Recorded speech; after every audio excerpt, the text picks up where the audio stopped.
시청자 여러분 안녕하십니까? 전 세계 교회와 선교지 소식 전해드리는 CGN 월드뉴스 정은지입니다. 첫 번째 소식, CBN에서 보내온 소식부터 전해드립니다. 아프리카의 외딴 지역에서 미국인 의료 선교사들과 아프리카 의료진들이 도움이 절실한 지역 주민들을 긍휼히 여기며 신실하게 섬기고 있다고 합니다. 아프리카를 섬기는 데 삶을 헌신한 이들을 만나보시겠습니다. 자신들의 삶을 바쳐 케냐의 가장 가난한 지역을 섬기는 미국인 의료 선교사들과 아프리카 의료진들이 있습니다.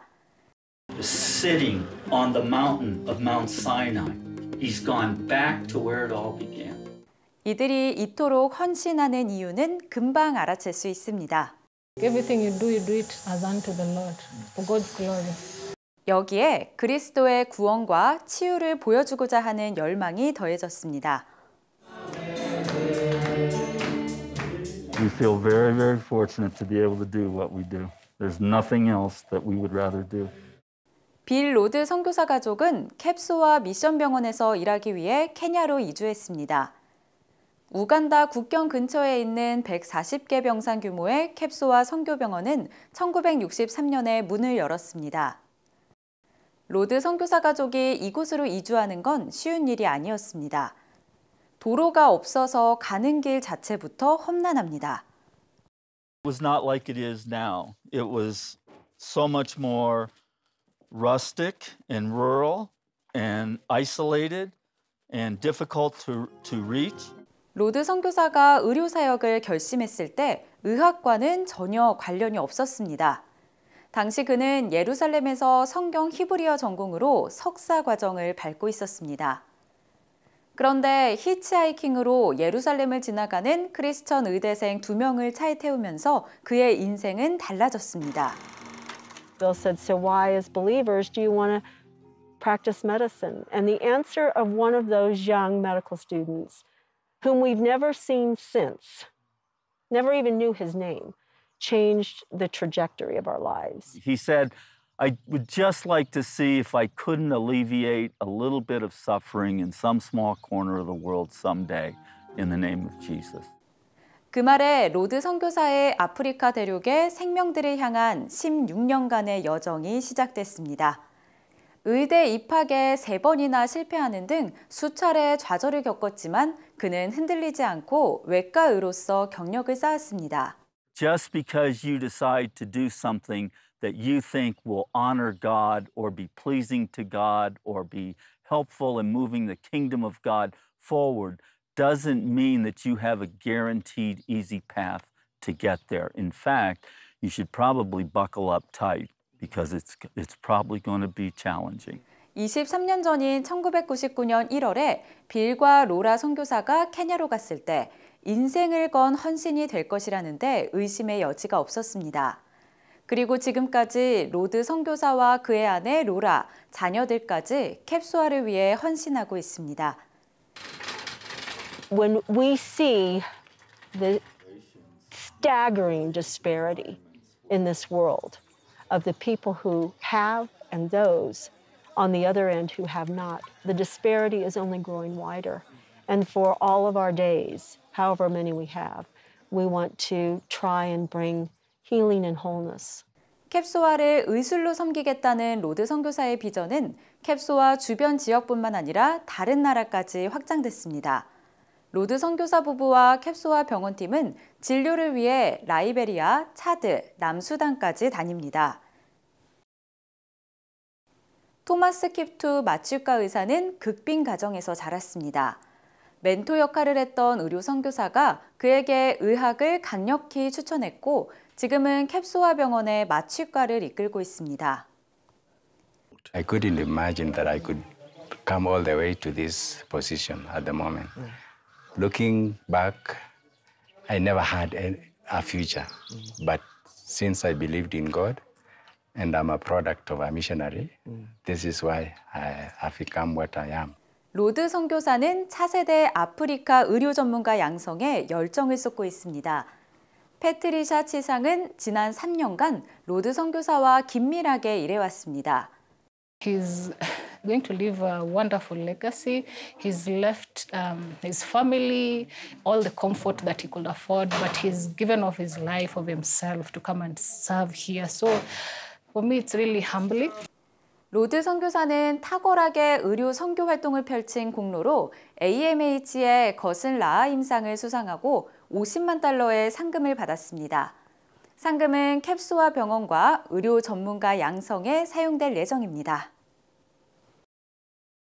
He envisions the opportunity to train and raise up whole surgical teams, not just surgeons, but anesthetists, nurses, to go to these hard places where he's now going just, periodically and go and stay there. Yeah, this is the end of the rainbow for us. Very few people get to do really what they really want to do. And we bless God every day because we know we actually are in that little minority that actually is getting to do exactly what we wanted to do. 다음 소식입니다. 우크라이나 군대가 5개월 만에 수복한 동부 지역 하르키우주에서 러시아 군대의 전쟁 범죄 증거가 쏟아져 나오고 있습니다. 하르키우주 도시 이줌 근처 숲에서 400개가 넘는 시신이 매장된 대규모 매장지가 발견됐습니다. 이곳에서 발굴한 우크라이나 군인들의 시신에서는 고문의 흔적이 남아 있었습니다. 그 밖에 러시아 군대의 고문실로 추정되는 장소가 하르키우주 곳곳에서 발견됐습니다.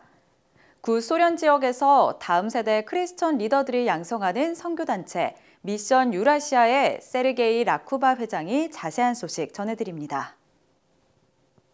해방된 하르키우주 도시들은 도움이 절실한 상태입니다.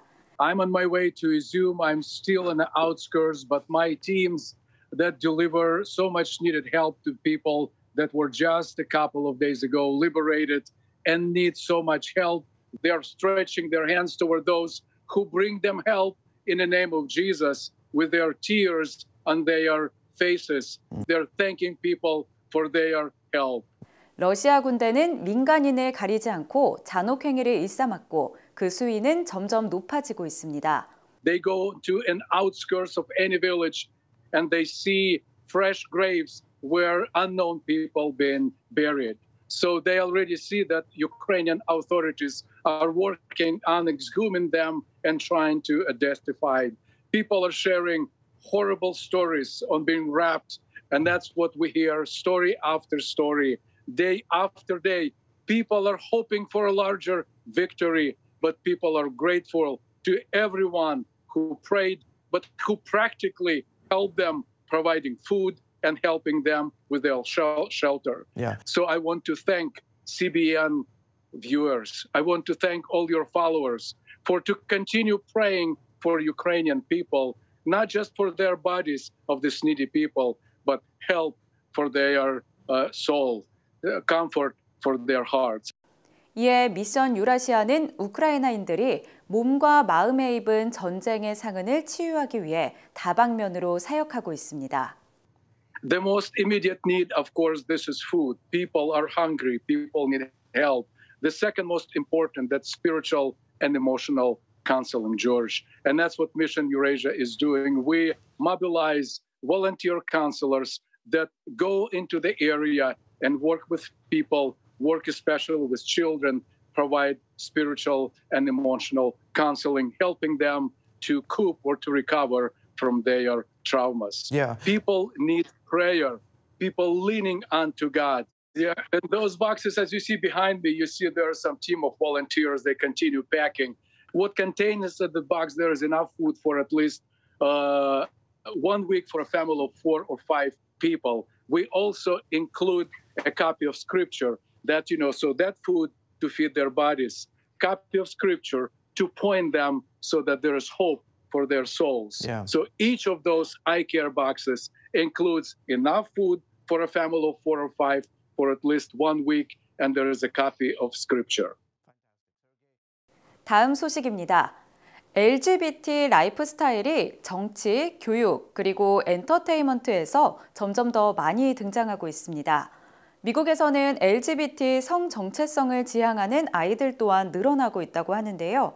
교회가 성 정체성 문제를 어떻게 다루어야 할지 적극적인 논의가 필요할 것으로 보입니다.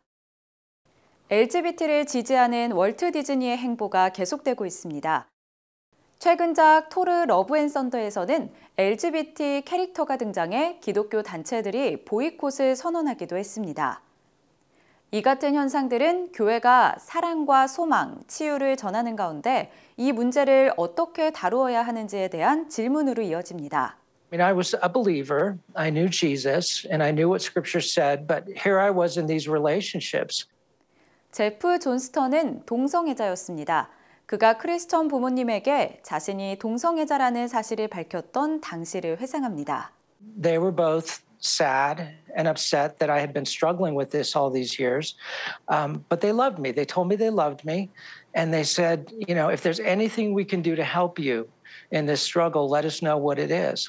현재 존스턴은 포커스 온 패밀리에서 문화 및 정책 분석가로 일하며 부모와 자녀들의 성 정체성 논의를 돕습니다. We believe it's important that parents begin teaching their children at a young age about God's design for humanity, for relationships, and for marriage. You're not talking to kids about sex at this point. 1997년에서 2003년 사이에 태어난 Z세대 미국인들 중 21%는 자신을 LGBT라고 정의합니다. 밀레니얼 세대에 비하면 2배 가까이 됩니다. 존스턴은 부모들이 이 사실을 염두에 두고 자녀와의 대화를 이어가야 한다고 말합니다. I've seen this tear families apart. I encourage parents to maintain a relationship with their child, to do what you can to maintain a relationship with them while you're still holding on to biblical truth. 이는 프레스턴 스플링클 박사가 성 정체성으로 어려움을 겪는 자녀를 둔 부모들이 그에게 도움을 구할 때 자주 언급하는 주제입니다. Somehow we need to not candy coat the truth, not water down the truth, but as good missionaries, we need to realize how can we best communicate this truth in a way that's not just going to be heard by a younger generation, but is going to be believed and celebrated. 스프링클 박사는 긍휼한 마음으로 섬세하게 대화를 시도해야 한다고 말했습니다. If my 13-year-old came home one day and says, all right, I want you to call me they, them. Here's my new name. I'm going to be like, let's hold the phone here. Let's have a, no, I would very graciously want to understand why they want to be called this, just really show that I care about you as a person, 100% primary. That's the fundamental. I care about you as a person. I care about what you're going through. 이 주제는 성경을 믿는 신앙 공동체 내에서는 어려운 내용입니다. 창세기 1장 27절은 하나님께서 남성과 여성을 창조하셨다고 말합니다. 스프링클 박사는 점점 더 많은 교회가 성 정체성 문제를 공개적으로 다루고 있지만 여전히 주저하는 교회들이 있다고 말했습니다.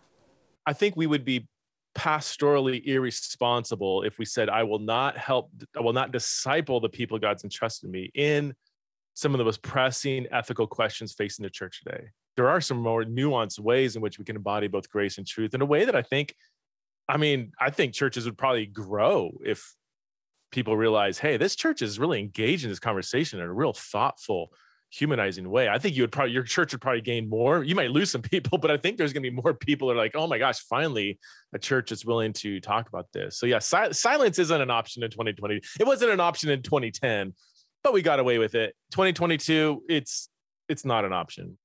한편 스프링클 박사는 성경적 진리를 옹호하되 성경적 은혜로 해야 한다고 말했습니다.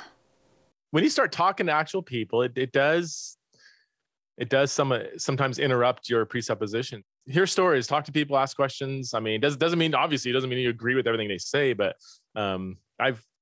people get blown away and they find out you're a Christian and you're interested in them as a human person.